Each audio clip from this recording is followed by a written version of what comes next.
Yeah, move on. Started.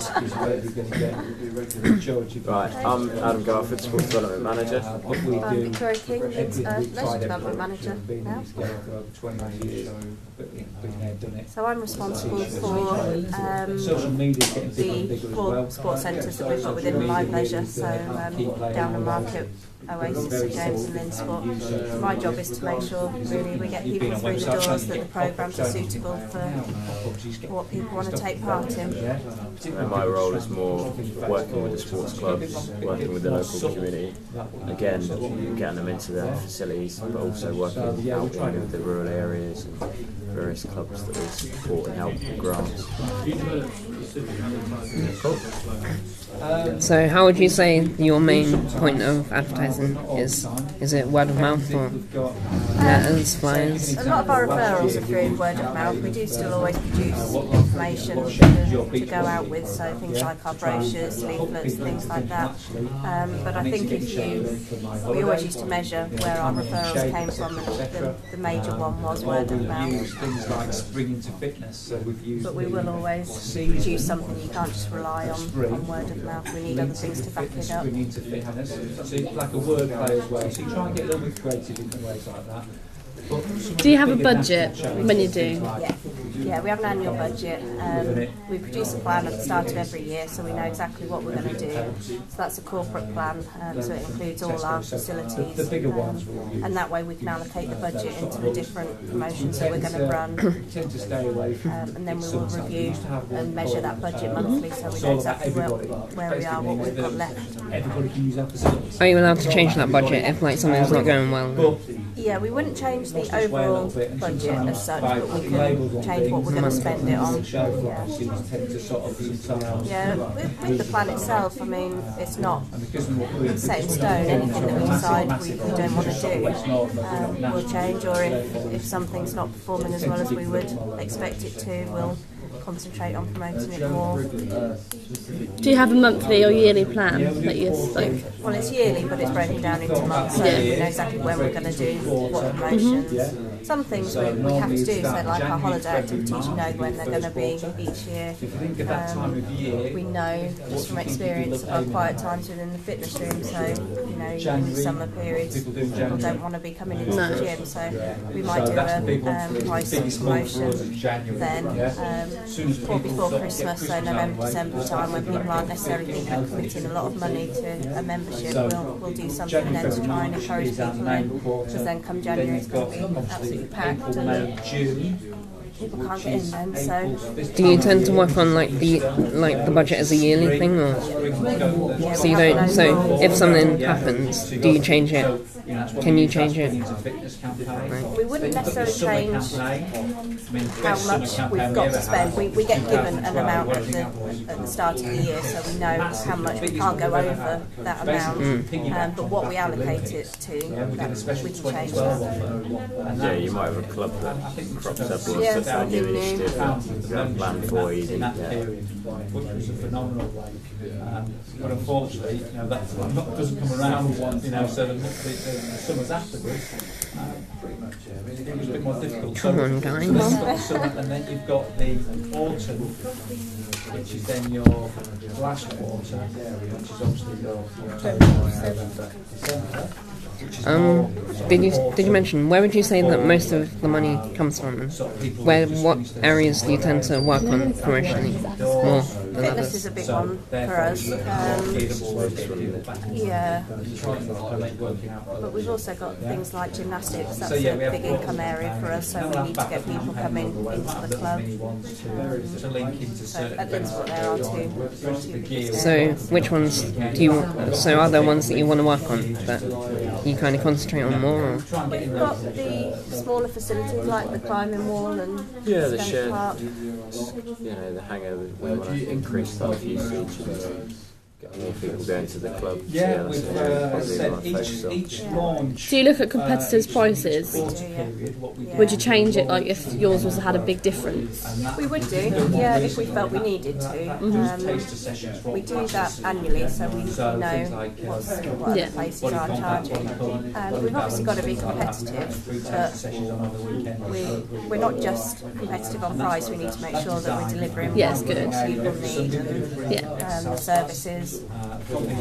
I mean, recently, a couple of years now, we moved the fitness room, so it was just too small really for the amount of people we had coming in. So we then had to look at another area, which was the bowls hall, which was a massive area which wasn't being used as well as it could be. So you have to look at it and decide that actually that space would be better used as a fitness room rather than a bowls hall. So Would you consider changing like the prices on that if we needed to, yeah. so you're not worried about like losing money or alright? Well, it works both ways, doesn't it? If people Yeah. are coming in because the prices are too expensive, then we're losing money anyway. So in that situation, do you have to change it? Yes. Would you say? We would consider changing it. Not everything is based on price. Things like fitness, we know we deliver a good service. We invest a lot in our staff, so we know that our staff are very good and they're very committed. So, we may charge more than a budget gym. We haven't really got budget gyms around here, but we may charge more than that. But we know we're delivering a service that's worth that price. Staff regularly check trains, like up-to-date certificates and things like that. Yeah, we have internal external training. We have a database of online where we can see like, what training they've undertaken, what training they need to undertake, if they're safeguarding or DBS or whatever is run out. So,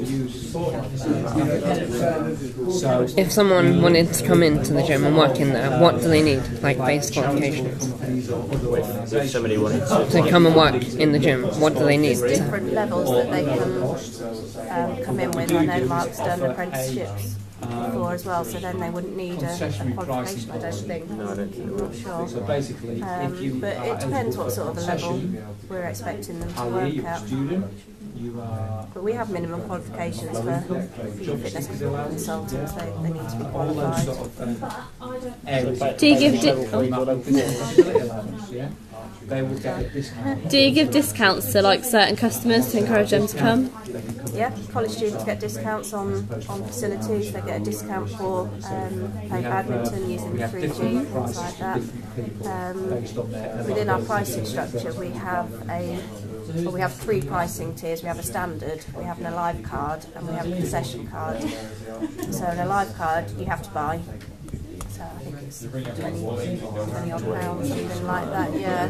But then that card gives you discounts on all our activities. Or a concession card is for people who are on benefits and low income, things like that. They get an even greater discount then on our facilities. We also do clubs as well, so if you're a sports club, obviously you're a block book, you can go up to like 15% discount. So the idea is to get the club in here, ensure they're sustainable and give them a bit of a helping hand. They have to do like a development plan in order to get that discount. So Tidingham Sports Development, they have to show us how they're thinking developmental, how they're getting new members, what they're doing for juniors, are they working with disabilities, older people, that sort of thing. And what's like a good one and what's a bad one?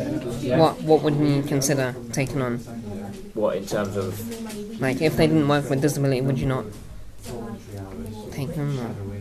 There could be a reason that they don't work with a certain group. It it depends just on depends, yeah, on the on sport. the sport and on the club really, yeah. We've got clubs that don't have junior sections just because they're not able to accommodate it, or there's loads of different reasons. Squash, say that in a minute they can't, because of the facilities we've got, they can't really expand, so they can't really take on new members, so yeah, there's a variety of reasons why.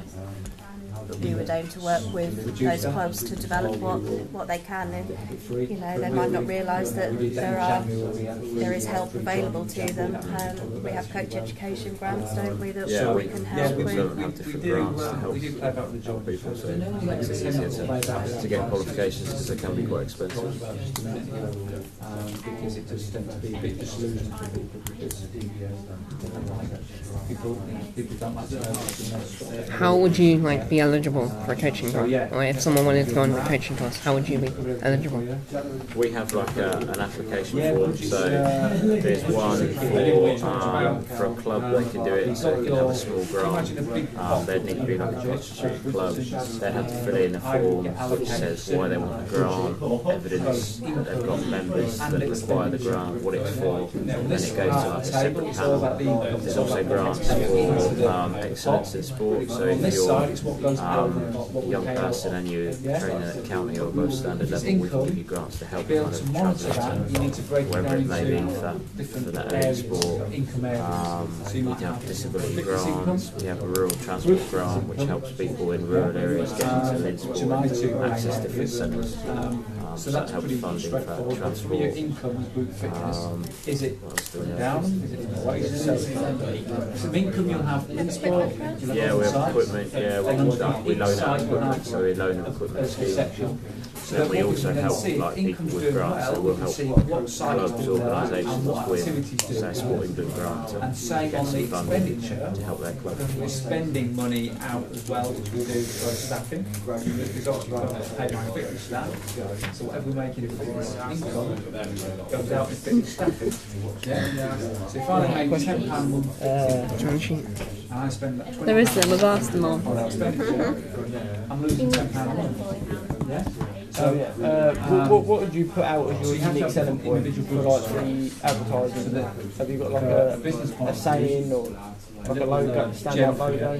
Well, we've got our logo we developed when we first changed over to a live leisure, so that will go on absolutely everything that we produce. From that, we've also got the Alive in Sport logo, the Alive Foreign Exchange logo, Sports Development logo. So depending on what we're promoting is what is included within that.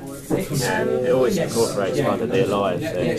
Obviously you've got Sports Development, and you've got Alive in Sport, Alive Oasis, so that branding you always see the Alive. We don't tend to use strap lines too much. What we try and do is focus on the benefits, so things like our qualified staff, the service that we promote, the range of activities we've got, the different types of facilities, things like that.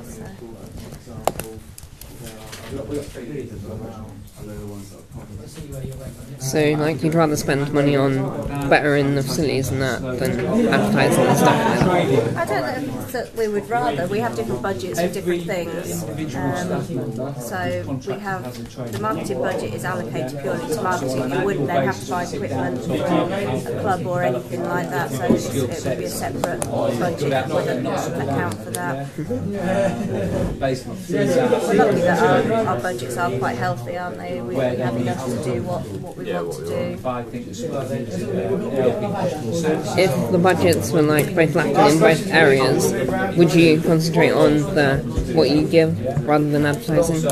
Do you concentrate on like what you give and the services more than advertising? Is advertising like a last thing? No. We have to rely on advertising to get the message out. There's no point us developing a brand new facility but don't tell anyone about it. So it goes hand in hand with everything we do. Incorporated into a plan, budget plan.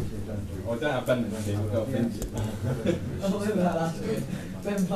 there's different types of advertising we can use. You know, if we didn't have any money, we've got our social media, our website's up and running, so things like that are very cheap to maintain and a good way of getting the message out to a lot of people at a low cost.